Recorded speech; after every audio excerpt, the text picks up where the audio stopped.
Pasukan pelopor adalah unsur pelaksana utama di jajaran Korps Brimopolri yang memiliki tugas pokok untuk membina dan mengerahkan kekuatan fungsi pelopor guna melaksanakan tugas extraordinary event, penanganan kelompok kriminal bersenjata atau KKB, penanganan perang asimetris, Special Force and Task Force, emergency policing, penanganan konflik sosial berbasis SARA, border policing, pengamanan kegiatan investasi strategis, VIP protection, disaster policing, penanganan pandemi, memberikan bantuan tindakan pertama di tempat kejadian perkara atau TPTKP, dan pengolahan tempat kejadian perkara atau olah TKP untuk mendukung proses penyidikan, serta tugas lain pada lingkup tugas pokok Polri.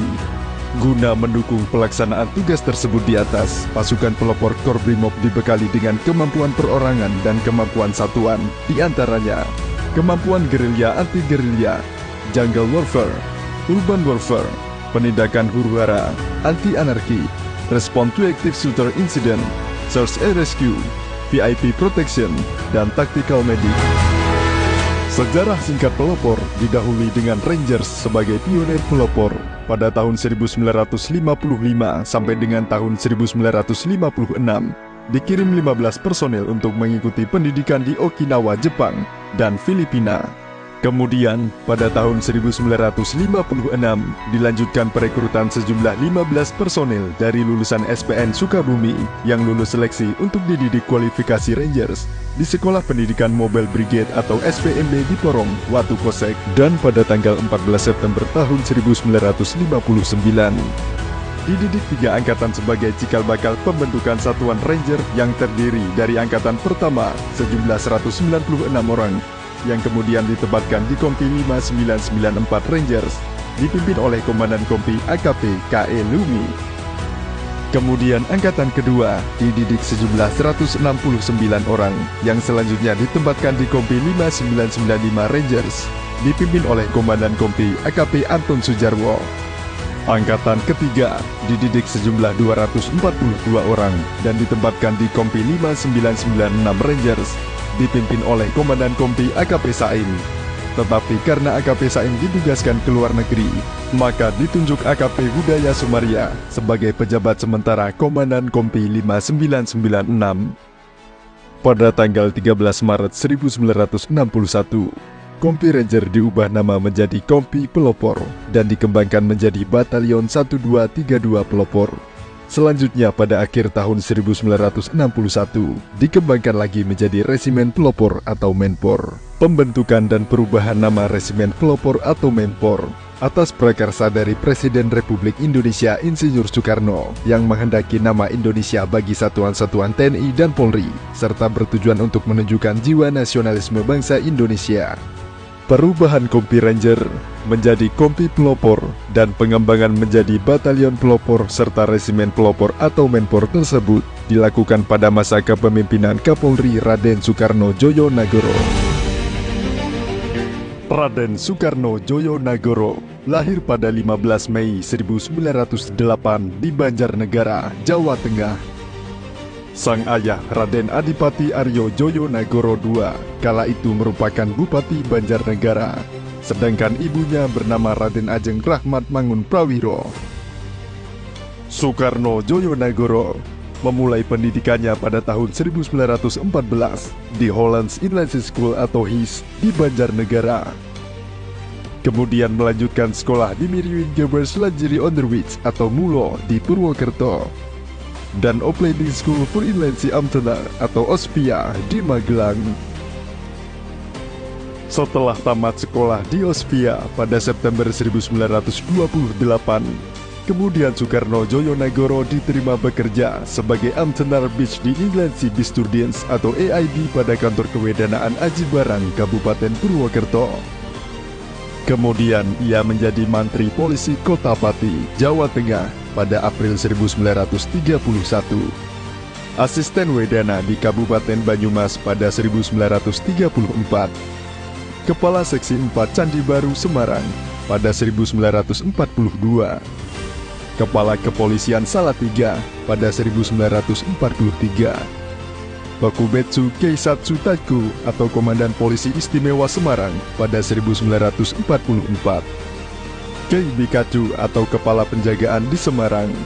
Setelahnya, Kepala Umum Kantor Besar Polisi Semarang pada 1945.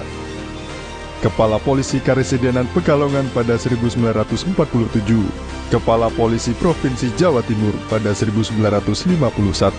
Kemudian, pada saat Komisaris Polisi Tingkat 1 Raden Soekarno Djojonagoro dipindahkan ke Jawatan Kepolisian Negara di Yogyakarta, ia diangkat sebagai anggota Komisi Gencatan Senjata dan membantu Kepala Jawatan Kepolisian Negara di bidang status quo. Pada saat meletusnya pemberontakan PKI di Madiun dalam bulan September 1948, ia kembali ditugaskan ke daerah Solo, Purwodadi, Kudus, dan Cepu, guna membantu menyusun kembali kepolisian yang telah kocar-kacir akibat diserang oleh PKI. Saat Jawatan Kepolisian Negara mempersiapkan pendirian Pusat Pendidikan Brimob di Watu Kosek, Soekarno Djojonagoro selaku Kepala Polisi Jawa Timur juga ambil bagian dalam memberikan saran-saran sehingga lembaga pendidikan tersebut dapat diresmikan pemakaiannya pada 17 Februari 1954 hingga pada 31 Desember 1959. Raden Soekarno Djojonagoro yang kala itu berpangkat Komisaris Besar Polisi Tingkat 1 dilantik menjadi Menteri Kepala Kepolisian Negara oleh Presiden Soekarno di Istana Negara. Dengan berbagai kemampuan yang dimiliki pasukan pelopor Korbrimob, sejauh ini telah mampu menorehkan prestasi yang membanggakan, di antaranya keberhasilan dalam penanganan kelompok kriminal bersenjata di Aceh, Papua, Poso, Sulawesi, penanggulangan huru-hara di ibu kota Jakarta dan berbagai kota lainnya, penanganan konflik sosial di Sampit, Kalimantan Tengah, Bali Nuraga, Lampung Selatan, Ambon, Maluku, dan Ternate, Maluku Utara.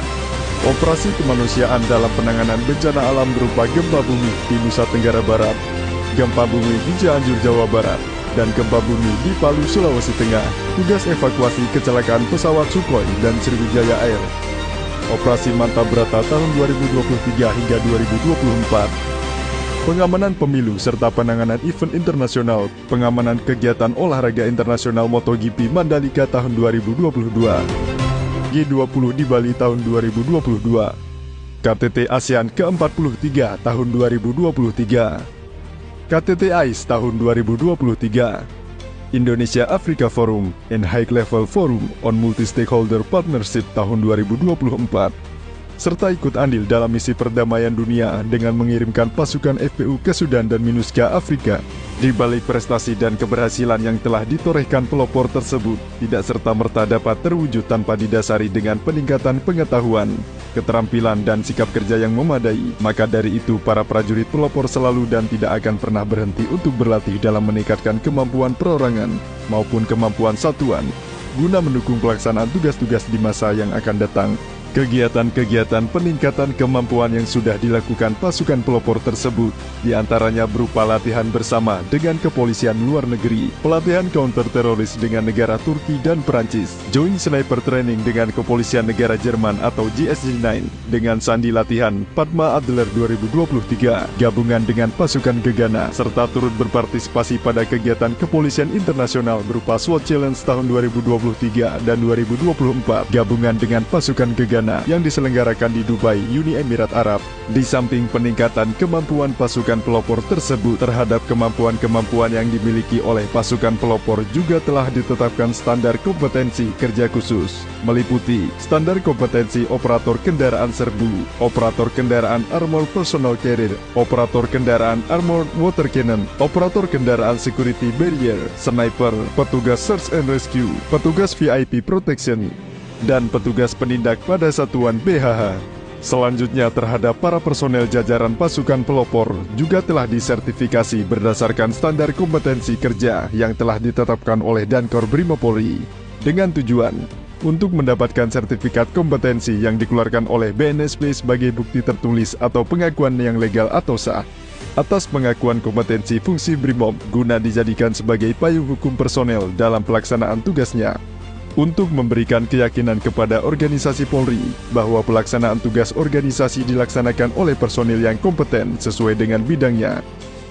untuk memberikan keyakinan kepada stakeholder bahwa personel yang bertugas pada organisasi Polri adalah personel yang berkompeten sesuai bidang kompetensinya, dan untuk mengukur tingkat pencapaian kompetensi yang didapat dari hasil proses pendidikan dan pelatihan.